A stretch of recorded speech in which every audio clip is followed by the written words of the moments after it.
राजकीय नायक सरकारी नौकर कोर्ट पड़ेंगे तभी ये गाड़ी सड़क पर रहेगी सर। पर सत्ता की नशे में धुत ये राजकीय घोड़ा अगर रास्ता भटक कर बाकी के 2 घोड़ों को अपनी मर्जी के मुताबिक चला रहा है तो सिस्टम कैसे बचेगा सर? कई लाखों लोगों को फिल्टर करके मिले हुए वैल्यूएबल प्रिंट्स को सिस्टम में धकेला जा रहा है, पर उन्हें सच्चाई के साथ काम करने का मौका कहां मिलता है सर? अगर ये पर्सनैलिटी इंटरव्यू है तो ये पर्सनैलिटी वहां कैसे मिस हो रही है सर?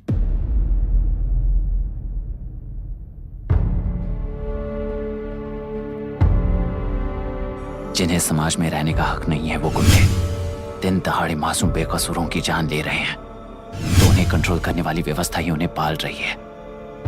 ऐसे कुछ इंसिडेंट्स देखकर ही इस इंटरव्यू में आया हूं सर। उन्हें ये पावर किसने दी सर? इलेक्शन में वोट देने वाला वोटर सोचता है कि वो नेता उसकी जिंदगी बदल देगा। हमेशा लूटने की कोशिश में ब्यूरोक्रेट्स को कंट्रोल करने वाले पॉलिटिशियन, जनता के लिए काम न करके साहूकारों के लिए काम करने वाले ब्यूरोक्रेट्स, इस जाल में फंसकर हमारी जिंदगी कोई नहीं बदलेगा सोचकर अपना वोट बेचकर जी रहे हैं वोटर। चक्र पूरा हो गया सर। इस व्यवस्था में एक और IAS ऑफिसर आएगा तो क्या, जाएगा तो क्या, चाहे वो मैं रहूं या चाहे कोई और रहे। 75 साल से सरकार है इसी भ्रम में जी रहे थे सर, पर उस सरकार की असलियत क्या है ये कोई नहीं जानता सर।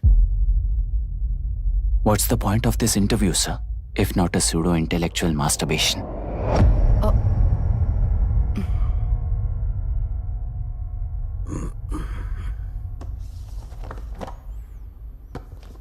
मिस्टर अभिराम, इस टेम्परमेंट के साथ आप इस फील्ड में काम नहीं आओगे। I am sorry. Thank you sir. मैंने भी यही रियलाइज किया है। एक सिविल सर्वेंट के साथ ईगो क्लैश की वजह से मैं इस गेम में आया था, पर आते वक्त रास्ते में ही समझ आ गया था इस खेल में रूल्स नहीं है, बल्कि ये खेल ही नहीं बस खिलवाड़ है।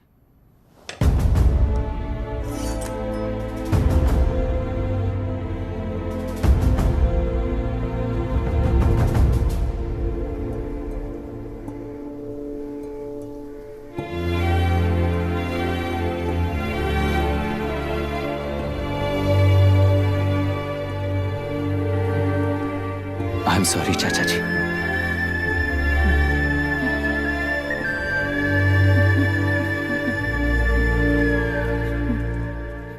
ये मेरे भैया की कंपाइल की हुई रिसर्च रिपोर्ट से अंकल, घर खाली करते वक्त मिली थी। मुझे तो ये पक्का एक पॉलिटिकल मर्डर लगता है। I wish I could help, but system he respond नहीं करेगा, तो फिर मैं अकेला क्या कर सकता हूँ? मैं US जाते ही WHO में रिपोर्ट कर दूंगी। आप यहाँ से ये केस रीओपन करने में हमारी मदद करेंगे क्या अंकल?